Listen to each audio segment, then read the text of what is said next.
Alright and alright, isang mapagpalang gabi po sa ating lahat mga kapatid. Muli po nagbabalik ang inyong abang lingkod, Pastor Erwin Jan Rimos, the war that will end the millennial kingdom. Yan po ang ating topic ngayong gabi, the Gog and Magog, after the 1,000 years reign of Christ on earth. At yan po ang magiging ating topiko ngayong gabi. At dalangin ko na ito po ay makapagbigay ng reminder sa bawat isa sa atin at makita po ninyo why we believe what we believe. Mahalaga po na alam natin kung ano po ang sinasampalatayanan natin at bakit tayo sumasampalataya at bakit natin hinuhold yung view na yan mga kapatid. So sa pag-aaral po ng eschatology, napakarami po ng view. Okay? So mayroon pong dispensationalist. Ang dispensationalist po ay napakarami po ng mga views din. Iba't iba.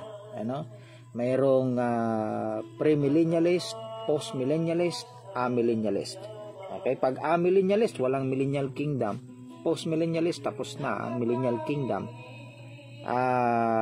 Tayo po ay premillennialist mga kapatid. Why we believe what we believe. Mayroon ho tayong sariling reason.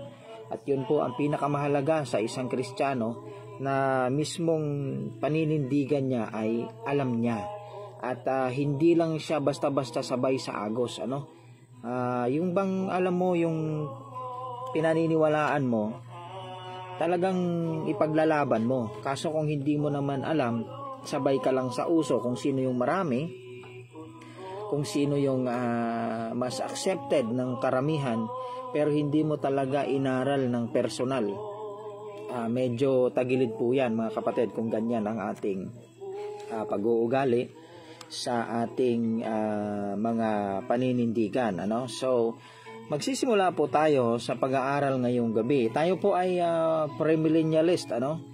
We believe in a premillennial. Ibig sabihin niyan ay hindi pa nangyayari ang millennial kingdom. And we believe in a visible, actual, physical millennial kingdom. Okay? So, ibig sabihin talagang mangyayari yon dito sa lupa. Hindi po yan spiritual. Yan po ay literal millennial kingdom. Alright?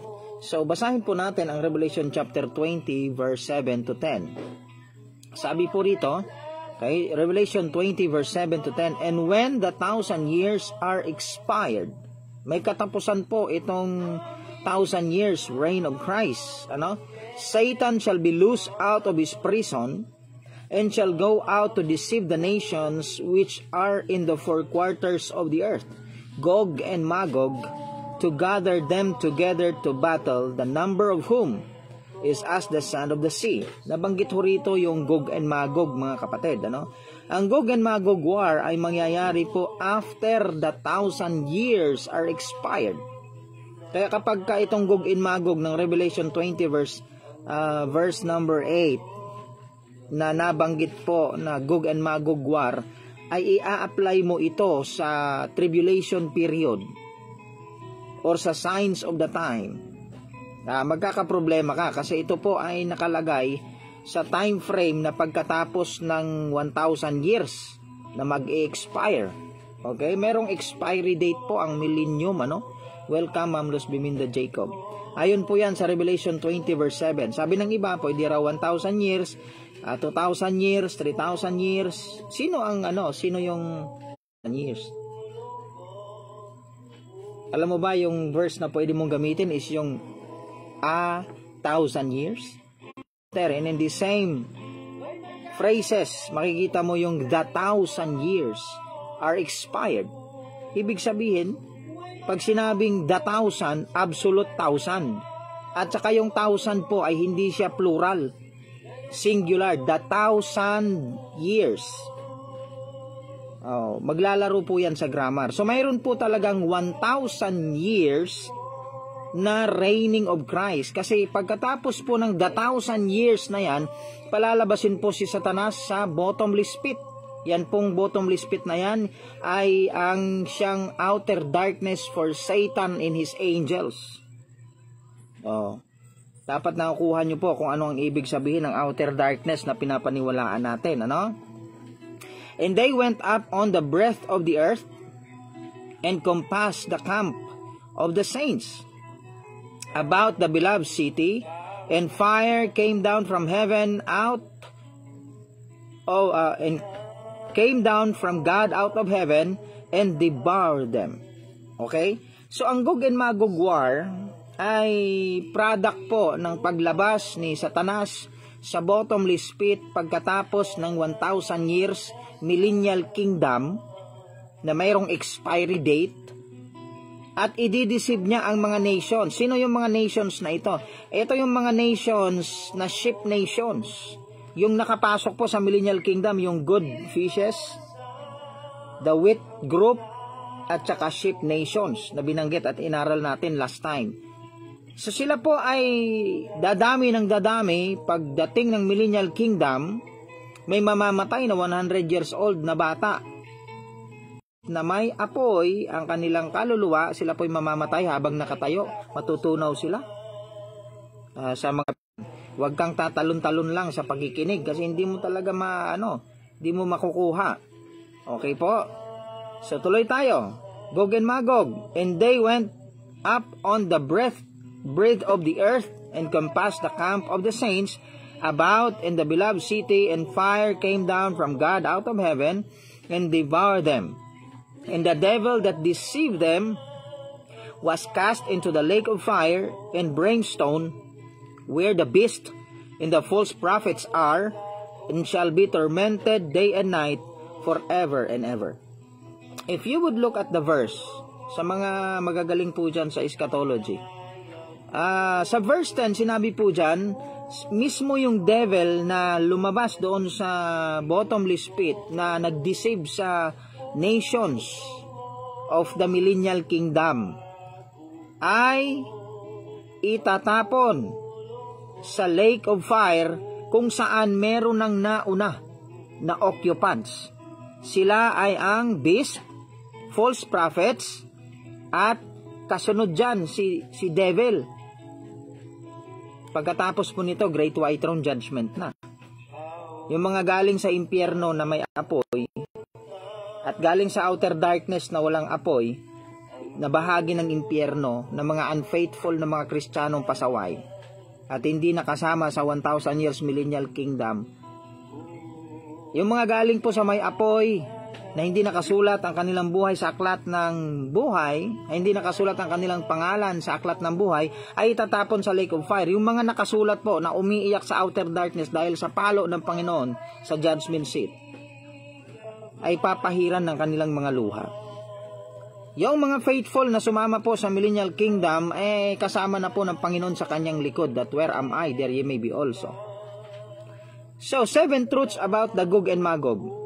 Gog and Magog after 1,000 years reign of Christ on earth. Tandaan po ninyo, ang Gog and Magog war ay hindi po yan kasali sa signs of the time. Hindi po yan yung Battle of Armageddon. Iba po yon. Ito po ay Gog and Magog after 1,000 years millennial kingdom na po ito.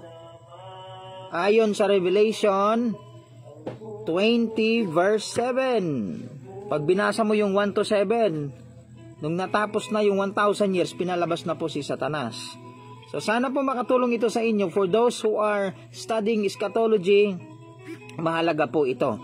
Una po sa lahat, ang Gog and Magog ay hindi po bahagi ng signs of the time. Hindi po ito yung Battle of Armageddon na bababa si Jesus Christ sa Mount of Olives, mahahati ng 4 ang Mount of Olives. Kausap ko lang po yung kakilala kong preterist. Sabi ko sa kanya, saan sa history na nahati sa 4 ang Mount of Olives? Buong-buo ngayon ang Mount of Olives. So, hindi pa nangyari ang Zechariah chapter 14. Kasi kung nangyari yan, dapat bumalik na tayo sa One Island Pangaea. Lahat dapat ng bundok naging plain na. 'Di ba? Ang dami pa mga bundok, pati problema nga natin gabundok. Alright, so una po, nakatotohanan, who is Gog? Sino ba itong si Gog? Nabanggit po dyan si Gog. Okay, sabi dyan sa verse 8, and shall go out to deceive the nations which are in the four quarters of the earth, Gog and Magog, to gather them together to battle. Si Gog at saka si Magog magkakaisa. Saan yan galing? Sa nations of the earth yan after the millennial kingdom. Hindi po yan Battle of Armageddon, ano? Kasi yung Battle of Armageddon, yung kalaban ni Jesus Christ doon, beast, false prophet, and them that have the mark of the beast. Okay? So mahalaga na makita po natin yung mga ganyang katotohanan kasi marami po ang truths na sa Bible. Kung hindi mo alam yung rightly dividing the word of truth na sinasabi, ay hindi mo talaga mauunawaan. Meron naman nagsasabi, they are rightly dividing the word of truth, but they are not telling the entire counsel of the word of God. Okay? So tuloy po natin ang pagbabasa, mga kapatid. So nandyan po ang pangalan na Gog. Sino yung Gog na yan? If you study throughout the Bible, who is that Gog? Makita mo ang isang idea o makita mo yung tinatawag na hint sa Genesis chapter 10 verse 2. The sons of Japheth, Gomer, and Magog. Okay? And Madai, and Javan, and Tubal, and Meshech, and Tyras. Okay, andyan po, ano? Nandyan yung Magog. Sino yung Magog na yan? Anak ni Japheth. Nakapatid niya si Gomer, si Madai, si Javan, at si Tubal, si Meshech, and Tyras. O, yun yung mga kapatid niya. Tao pala itong si Magog, ano? Sino yun si Gog? Son of man, Ezekiel 38 verse 2 to 3. Son of man, set thy face against Gog, the land of Magog. Sino yung Gog? The chief prince of Meshech and Tubal. Si Gog pala ay connected to the land of Magog, isang tao, si Gog, at isang kalupaan, si Magog. Si Gog ay prinsipe pala si Gog, of Meshech and Tubal, and prophesy against him. Okay? Ayan na po. So, ipinapakita ng Bible sa atin kung sino si Gog. Si Gog pala ay isang personalidad na dating prince of Meshech and Tubal. Connected siya dyan. At mag-prophesy daw. Itong Gog and Magog is a prophecy from the Old Testament. At ang fulfillment po nitong Gog and Magog ay after the 1,000 years. Ganyan ka nag-connect ng reference sa Bible. Huwag ka lang sabi ng sabi, ano? Sabi yung Gog, ganito yan. Private interpretation yan eh. Ito yung biblical interpretation. Hahanapin mo throughout the Bible from Genesis to Revelation. So ganyan po hinahanap ang mga detalye about kay Gog. So si Gog ay isang prince, nabanggit po sa Ezekiel 38, 2 and 3. At may prophecy patungkol sa kanya. Pagka sinabing prophecy, future na mangyayari. And say thus, the Lord God, behold, I am against thee. Kalaban ng Panginoon itong si Gog. Ulit, si Gog po ay isang prinsipe. O Gog, the chief prince of Meshech and Tubal. Sino kaya itong prince na ito na kalaban ng Panginoon? At ang fulfillment po nito ay after the 1,000 years reign of Christ. And after the 1,000 years, Satan was bound and loose from the bottomless pit. Diba?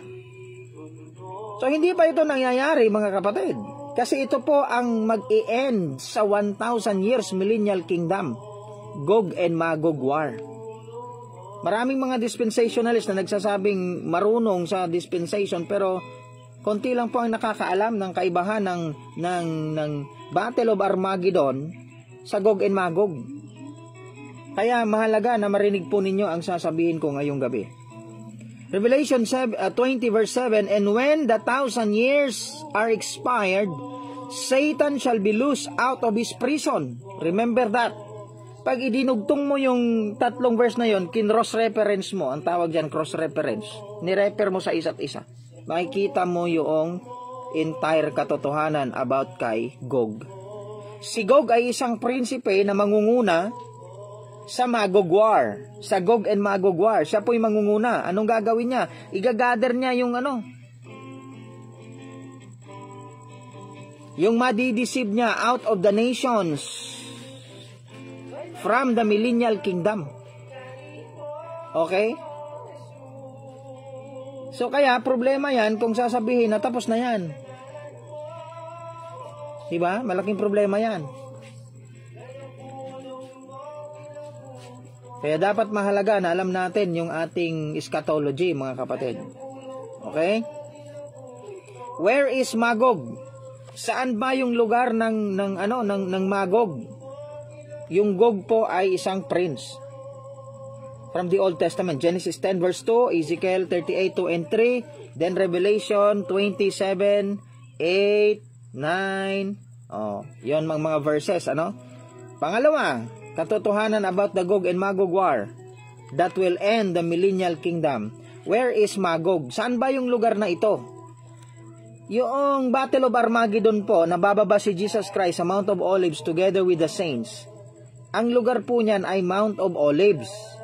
Okay? Saan naman itong Gog and Magog? Where is Magog? Sige, basahin po natin. Ezekiel 39 verse 6. And I will send a fire on Magog, and among them that dwell carelessly in the isles, and they shall know that I am the Lord. Ano daw ang gagawin kay Magog? Padadala ng apoy. Alam mo ba kung kailan mapupulfill itong Ezekiel 39 verse 6? Mapupulfill po yan sa binasa natin na verse sa Revelation 20 verse 9. Tingnan po ninyo. Revelation 20 verse 9. And they went up on the breadth of the earth and compassed the camp of the saints about the beloved city, and fire came down from God out of heaven and devoured them. Yan. Diyan yan na-fulfill. So, kailan po yan? Pinaulanan ng apoy.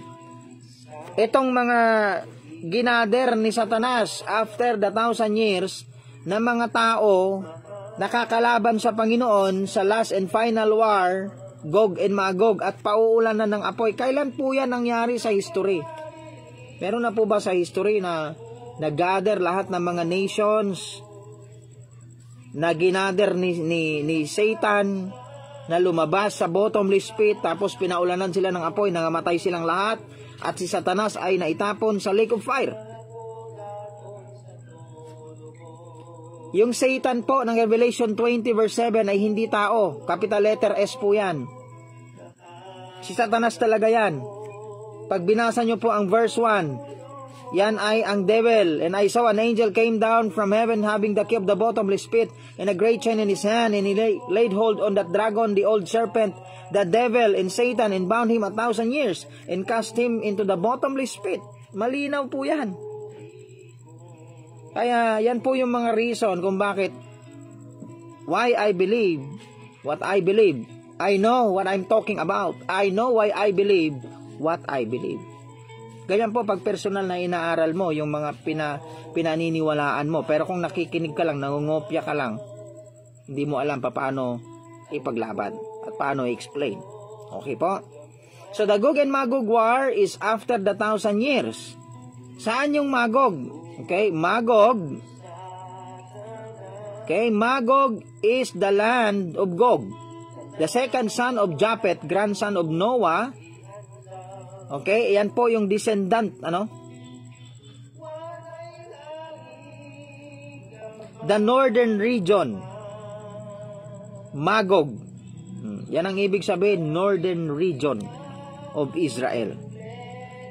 When this will happen? Kailan po mangyayari itong Gog and Magog? Mangyayari po ito after the 1,000 years were finished. I want you to look at the sentence or the tenses of the verb or the words, and shall go out to deceive the nations which are on the four quarters of the earth, Gog and Magog, to gather them together to battle, the number of whom as the sand of the sea. Ang dami-dami. Kailan mangyayari? Mangyayari po yan after the 1,000 years. We're finished. So, hindi siya pwedeng i-apply before Millennial Kingdom. Hindi siya pwedeng i-apply in the middle of the Millennial Kingdom. I-apply yung Gog and Magog war after. Kailangan alam natin yung preposition. Kailangan natin yung tawag dito, kailangan natin yung mga before, after, in the middle, yung mga ganyan. Dapat nakikita natin yan, mga kapatid. So, if you apply the Gog and Magog before Millennial Kingdom, mali. Pag in-apply mo yung Gog and Magog in the middle of the Millennial Kingdom, mali. Pag in-apply mo siya after, yun ang tama. Ang tanong, kailan nangyari yung 1,000 years? Kung tapos na. Kasi hindi mo naman maididi na yung the 1,000 years. Kailangan gagawin mong plural yung singular. Di ba? Specific po kapag ginamit yung article na the. Hindi po yan a kind of 1,000 years. Welcome po, Ma'am Luz Biminda Jacob. Kailan mangyayari? After the 1,000 years were finished. Why this happened? Bakit nangyari ito? Because Satan is loose for a little season when the last little time to deceive, at the last little time to deceive the nations once more. Within that 1,000 years, walang deceiver, walang Satan, walang temptation, wala. Pagka na-expire na yan, lalabas si Satanas. Paglabas ni Satanas, i-deceive niya ang mga nations. Sino yan? Alam niyo ba kung sino yung madadala ni Satanas? Yung children of the kingdom na natira. Mga batang sa ending ng 1,000 years, ay magwa 100 years.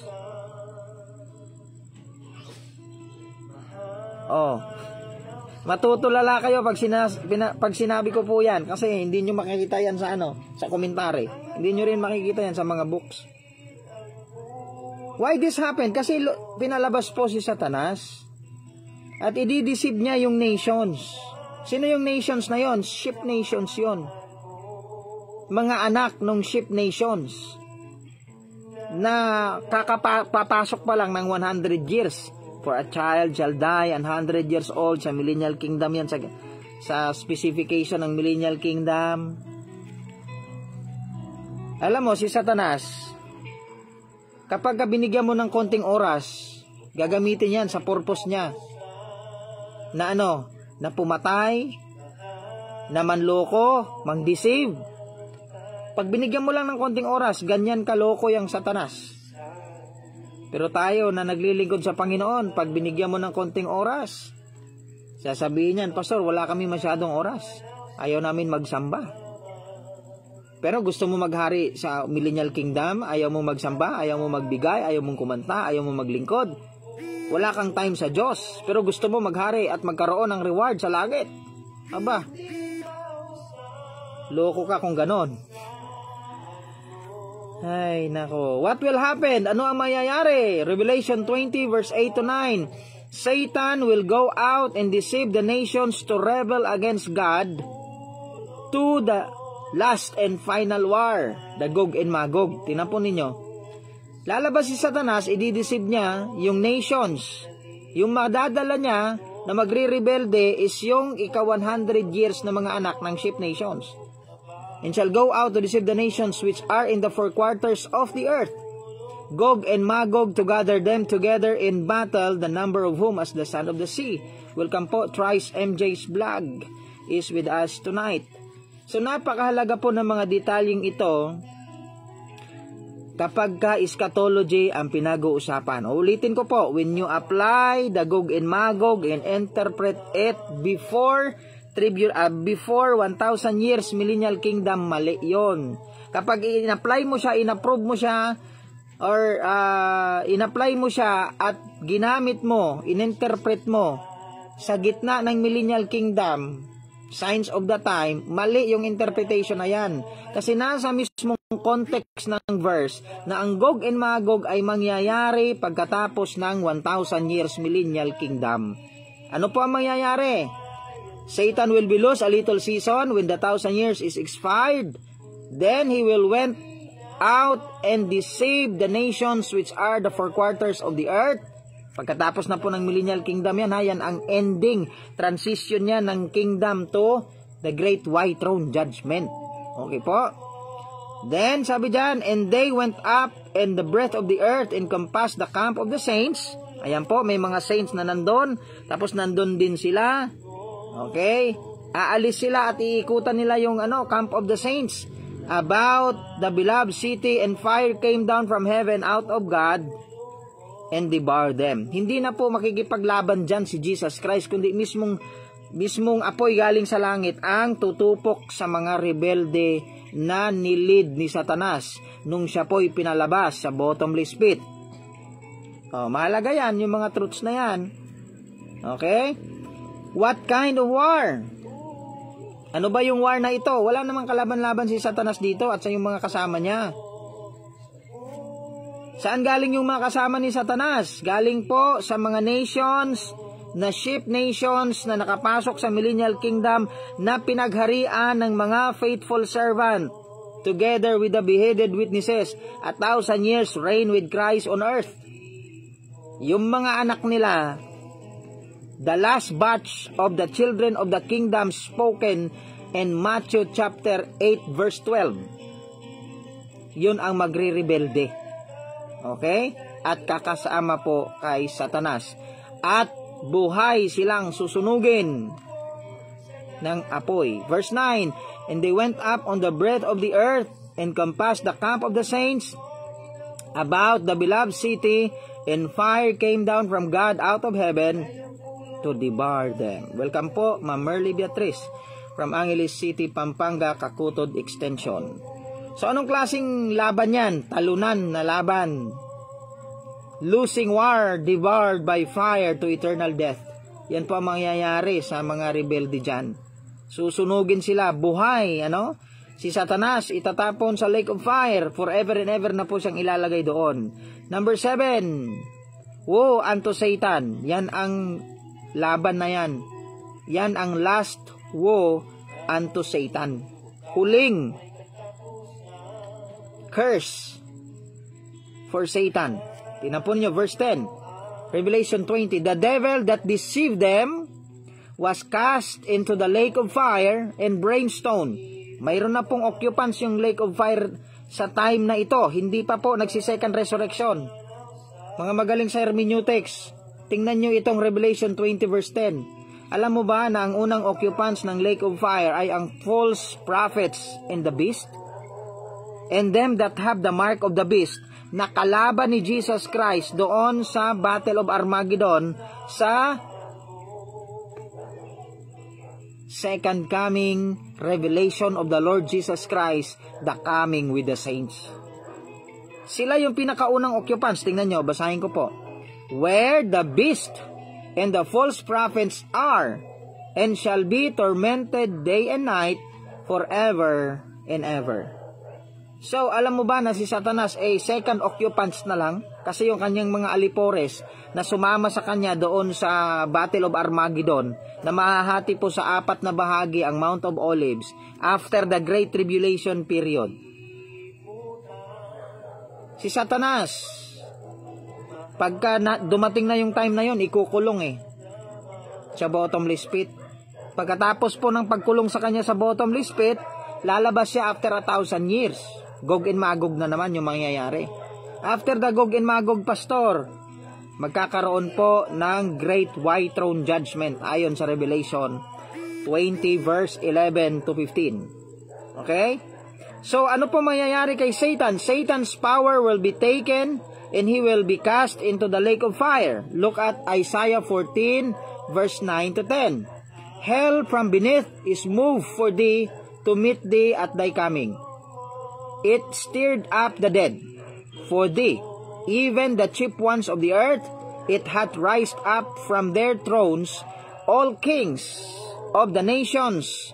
All days shall speak, and say unto thee, Thou art also become weak as we.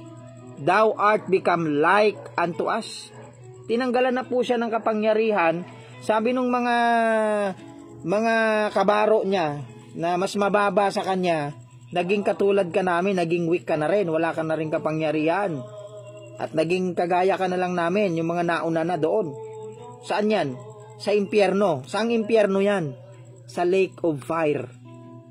Kasi alam mo ba, yung impyernong may apoy na pinuntahan ng rich man, hindi yun yung impyerno na paglalagyan kay Satanas.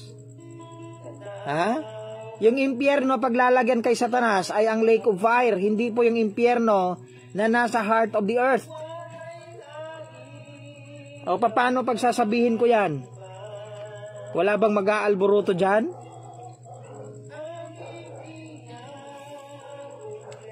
Inaantay ko po kayo.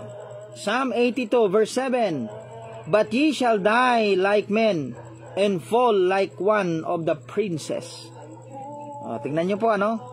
Kanino sinabi yan? Sinabi po yan kay Satanas. So itong Gog and Magog war, mga kapatid, ito po yung magiging ending ng 1,000 years millennial kingdom. Kaya maganda po ang lesson na ito. Uulitin natin itong Gog and Magog war. Pag-i-explain po nito kapag nakapag-drawing na po tayo, ano? Pag nakagawa tayo ng ating board na para ma-drawing natin doon yung ini-explain natin na eschatology para malinaw po sa inyo. So but nonetheless, mga kapatid, the Gog and Magog war will happen after the 1,000 years millennial reign of Christ. Diyan pa lang yan mangyayari, yung Gog and Magog na yan. Kung gusto mong malaman yung location nito, you study the Bible geography. Okay? Bible geography, northern part po ito ng Israel. Ayan. So hanapin nyo sa mapa. Diyan po mangyayari ang Gog and Magog war. Saan yan? After the 1,000 years expired. Before the 1,000 years, mga kapatid, lahat ng bundok mawawala. Isang bundok lang ang makikita sa buong mundo. Yan ang bundok ng Jerusalem. Magkakatotoo po yung flat earth na sinasabi. Pero hindi po semi-sphere earth.